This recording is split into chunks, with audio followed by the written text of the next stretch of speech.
সেটি হলো কোরআন শিক্ষা করা। এটা আল্লাহ রাব্বুল আলামিন আমাদের উপরে ফরজ করে দিয়েছেন। আমাদের উপরে কি করে দিয়েছেন?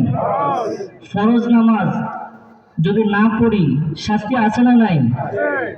রোজা যদি না রাখি শাস্তি আছে না নাই? ফরজ নামাজ না পড়লে যেরকম শাস্তি আছে, এই কোরআন যদি আমরা না শিখি তাহলেও আমাদের শাস্তি আছে। এই কোরআন শিক্ষাটা আল্লাহ ফরজ করে দিয়েছেন।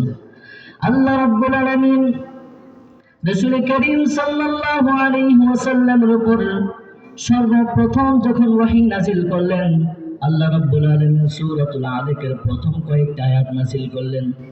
আল্লাহ রাব্বুল আলামিন নবীকে সর্বপ্রথম যে শব্দের মাধ্যমে শিক্ষা দিচ্ছেন সেটি হলো ইকরা বিসমি রাব্বিকাল্লাযী খালাক খালাকাল ইনসানা মিন আলাক।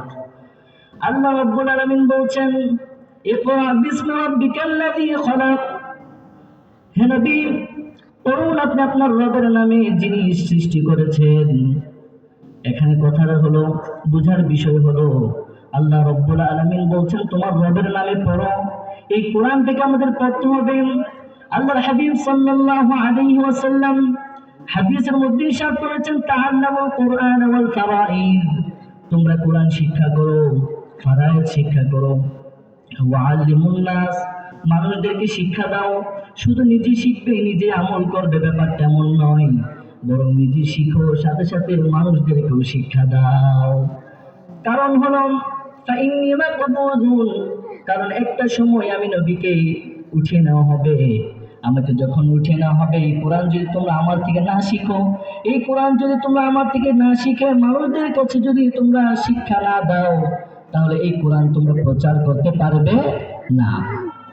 আবার ইবনে মাসউদ রাদিয়াল্লাহু তাআলা আনহু বলতেন যে তোমরা তাআল্লামুল কুরআন ওয়াতলু, তোমরা কোরআন শিখো এবং তেলাওয়াত করো।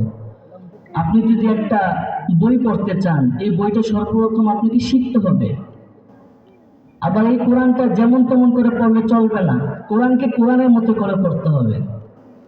আপনি যদি আপনার মতো করে পড়েন তাহলে হবে? আমি কি কবরস্থানের সামনে কথা বলতেছি? কথা বলেন সবাই। এই কোরআনকে যদি কোরআনের মতো না পড়ি তাহলে কি হবে? এই কোরআনকে কোরআনের মতো করতে হবে। আল্লাহ রাব্বুল আলামিন বলছেন ওয়ারাত্তিল কুরআন তারতিলা, তোমরা তারতিল সহকারে কোরআনকে কোরআনের মতো করে পড়ো।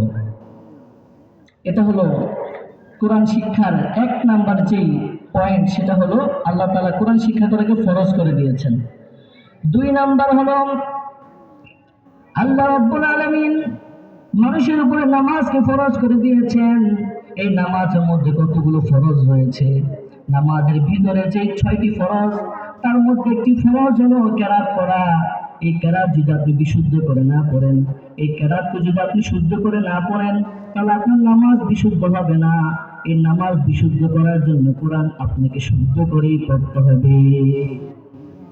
নামাজ বিশুদ্ধের জন্য কোরআনকে শুদ্ধ করে পড়তে হবে। নিজের মতো করে পড়লে নামাজ হবে না। যেমন কথার কথা আপনি যদি বলেন, যেমন আল্লাহ বলছেন কুল হুয়াল্লাহু আহাদ, হে নবী আপনি বলুন তিনি আল্লাহ যিনি এক ও অদ্বিতীয়। এখন আপনি পড়ছেন কাফের জায়গায় কাফ, কুল হুয়াল্লাহু আহাদ, অর্থ হলো যে তিনি আল্লাহ যিনি এক ও অদ্বিতীয়, তাকে ধরো এবং খেয়ে ফেলো। নাউযুবিল্লাহি মিন যালিক। সম্মানিত উপস্থিতি, এর জন্য বলছিলাম নামাজের বিশুদ্ধতার জন্য কোরআন শুদ্ধ করে শিখার কোনো বিকল্প হতে পারে না।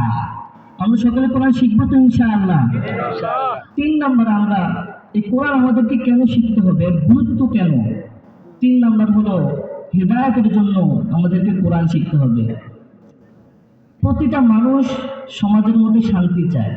প্রতিটা মানুষ চায় যে সে সমাজের মধ্যে সুন্দর করে তার জীবন যাপন করবে, ঝগড়া ফাসাদ করবে না।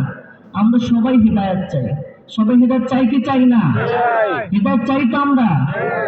আমরা মন খারাপ হলে, আমাদের কোনো সমস্যা হলে বন্ধুর কাছে আমরা শেয়ার করি, আমরা ফেসবুকে স্ট্যাটাস দিয়ে দিই। অথচ এই হিদায়াত আল্লাহ রাব্বুল আলামিন কোরআনের মধ্যে দিয়েছেন।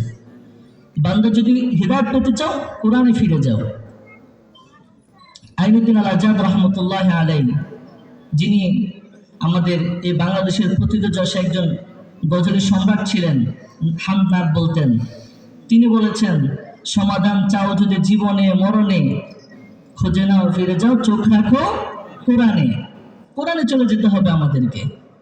হেদায়েত যদি আমরা চাই, আল্লাহ রাব্বুল আলামিন কোরআনুল কারীম কত সুন্দর করে শুরু করেছেন দেখেন।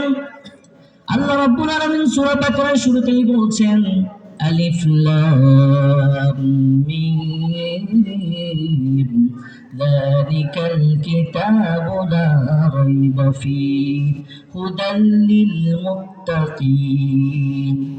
আল্লাহ রাব্বুল আলামিন বলছেন, যালিকাল কিতাবু লা রাইবা ফীহি, এটা হলো এমন একটি কিতাব যে কিতাবের মধ্যে কোনো সন্দেহ নাই, যে কিতাবের মধ্যে কোনো সন্দেহ নাই, হুদাল লিল মুত্তাকিন।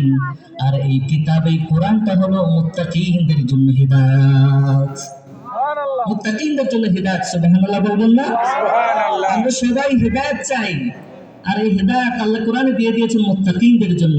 আমরা সকলে মুত্তাকি হতে চাই কি চাই না? আমরা যদি মুত্তাকি হতে চাই, আমরা যদি হিদায়াত পেতে চাই, তাহলে কোরআন শিক্ষার কোনো বিকল্প হতে পারে না। 4 নাম্বার কোরআন শিক্ষার গুরুত্বের 4 নাম্বার যে পয়েন্ট, সেটি হলো আমরা দাওয়াতের জন্য আমরা কোরআন শিখব। দাওয়াতের জন্য এই কোরআন শিক্ষার কোনো বয়স হতে পারে না। সাহাবায়ে কেরাম, আমি আমার মুসল্লিদেরকে বলি, আমার অপর ভাইদেরকে আমি বলি, অনেকেই বলেছে হুজুর শরম করে, লজ্জা করে। কি করে? লজ্জা করে। এই বয়সে কিভাবে কোরআন শিখবো? কিন্তু কথা হচ্ছে, এই কোরআন শিক্ষা এটা লজ্জার বিষয় না। রাসূল করিম সাল্লাল্লাহু আলাইহি ওয়াসাল্লাম যখন নবুয়ত প্রাপ্ত হন, তখন কি সকল সাহাবায়ে কেরাম 7 বছরের ছিলেন? কথা বলেন, 7 বছরের ছিলেন? 10 বছরের? 12 বছরের? না, তারা এক একজন এক এক বয়সের ছিলেন। যারা যেই সমাজটাকে, যেই যুগটাকে বলা হতো আইয়ামে জাহিলিয়া, যেই যুগটাকে বলা হতো বর্বরতার যুগ, যেই যুগের মানুষগুলো অমানুষ ছিল, সেই মানুষগুলো রাসূল করিম সাল্লাল্লাহু আলাইহি ওয়াসাল্লাম নবুয়ত প্রাপ্ত হলেন। নবুয়ত প্রাপ্ত হয়ে আলোচনা শুরুতেই বলেছিলাম, আল্লাহ একটা কিতাব নাজিল করেছেন। এই কিতাব শিখিয়ে দেওয়ার জন্য আল্লাহ রাসূল পাঠিয়েছেন। এই কোরআনের সংস্পর্শে যখন মানুষগুলো আসলো, সেই বর্বরতার মানুষগুলো সোনার মানুষে পরিণত হয়ে গেল। সুবহানাল্লাহ। সম্মানিত উপস্থিতি, বলছিলাম যে আমরা এই কোরআন শিখব দাওয়াতি কাজের জন্য। আমরা যারা কোরআন পারি না, আমরা কোরআন শিখব। আমরা আমার পরিবারকে জান্নাতি পরিবার বানানোর জন্য, সন্তানদেরকে শিক্ষা দেওয়ার জন্য আমরা কোরআন শিখব, কোরআন পড়ব। সময় খুব অল্প, চেয়েছিলাম 6টা পয়েন্ট বলবো, কিন্তু সময় নাই, সময় শেষ। আমাদের মেহমান এসে উপস্থিত হয়ে রয়েছেন, তাই এই অল্প সময়ের মধ্যে 4টি পয়েন্ট বললাম। কয়টি পয়েন্ট? এই 4টি পয়েন্ট। আমরা সকলে কোরআন শিখবো তো ইনশাআল্লাহ? আমরা কারা কারা কোরআন শিখবো? আল্লাহ কি একটু হাত উঁচু করে দেখাই তো। আল্লাহ তুমি আমাদের হাতগুলিকে কবুল করো না, আমরা বলি আমিন। আবার কখনো যদি আল্লাহ সুযোগ করে দেন, তাহলে অন্য কোনো বিষয়ে আমরা আলোচনা শুনবো ইনশাআল্লাহ।